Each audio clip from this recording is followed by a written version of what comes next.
اور خصوصاً اس بات کو یاد رکھیں کہ سوشل میڈیا کے اوپر یوٹیوب ہو گیا، اسی طریقے سے فیس بک ہو گیا، بھائی اپنے علماء کے علاوہ دوسرے علماء کے بیانات کو نہ سنا کریں، اس بات کو یاد رکھیں، سمجھے نا؟ نہیں اکثر بندے کے اندر جوش چڑھتا، نہیں میں تو محقق ہوں، میں تحقیق کروں گا، اس کی بھی سنوں گا، اس کی بھی سنوں گا۔ تو دیکھیں اللہ کے رسول صلی اللہ علیہ وسلم نے کیا فرمایا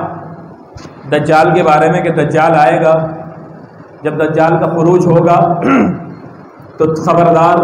تم میں سے کوئی بھی دجال کے قریب نہ جائے، کیونکہ تم میں سے ایک بندہ ایسا ہوگا جو اپنے آپ کو بڑا مومن سمجھتا ہوا اور بڑا ہوشیار سمجھتا ہوا دجال کے پاس جائے گا، لیکن اس کے فتنے کے اندر آ جائے گا اور اس پر ایمان لے کر آ جائے گا۔ تو جو اپنے آپ کو بہت بڑا محقق اور مجتہد سمجھتے ہوئے سب کے بیانات سنتا ہے نا، پھر وہ محمد علی مرزا بنتا ہے، پھر وہ کیا بن جاتا ہے؟ محمد علی مرزا بن جاتا ہے، کہ کبھی تو وہ قادیانی ہوتا ہے، پھر بریک کے بعد وہ شیعہ بن جاتا ہے، پھر بریک کے بعد وہ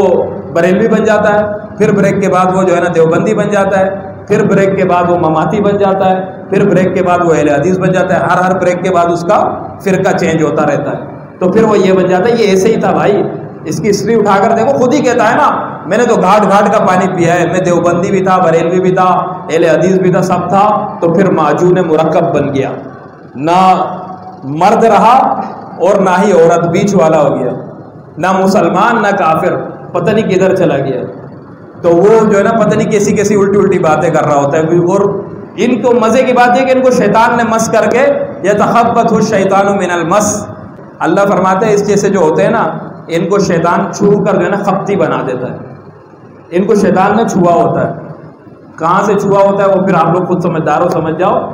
وہ ادھر چھوتا ہے تو پھر یہ ایسے بن جاتے ہیں۔ تو خپتی کا مطلب کیا ہے؟ کبھی ادھر کبھی ادھر، تو یہ نہ ادھر کے نہ ادھر کے، نہ خدا ہی ملا نہ مثال صنم، نہ ادھر کے رائے نہ ادھر کے رائے۔ تو اس چیز سے بچا جائے، اپنے علماء کے بیانات سنو بھائی، اپنے علماء کے پاس تحقیق بہت ہے الحمدللہ، ہمارے جو علماء ہیں نا یہ سب سے آگے ہیں، ان سے سب پیچھے ہی ہیں، سمجھے بات کو؟ کسی بھی مقام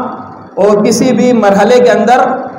اہل سنت والجماعت علماء دیوبند یہ پیچھے نہیں ہے۔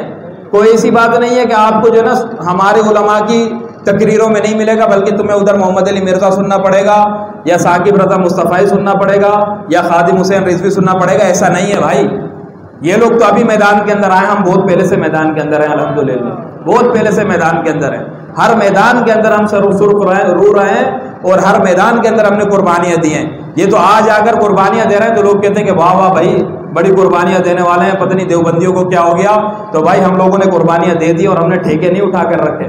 ہم نے ٹھیکے نہیں اٹھا کے رکھے۔ جو دوسرے دین کے نام پر کھا رہے ہیں وہ بھی تو قربانیاں دے۔ اکثر ہمارے علماء آ جاتے ہیں، اس کو سلام ہے، یہ مرد مجاہد ہے، ہمارے علماء بڑے نام نہیں لیتا ہوں، بڑے اس کو سلام ہے، اور یہ یوں ہے، یہ یوں ہے، یہ یوں ہے۔ ہاں تو بھائی تو اس کو سلام کر رہا ہے، اپنے اکابرین کی قربانیاں نہیں دیکھ رہا کہ کس کس طریقے سے جانوں کے نذرانے ادا کیے، یہ تمہیں نظر نہیں آ رہا، صرف اس کا نظر آ گیا، اس کی تعریفیں کر رہے۔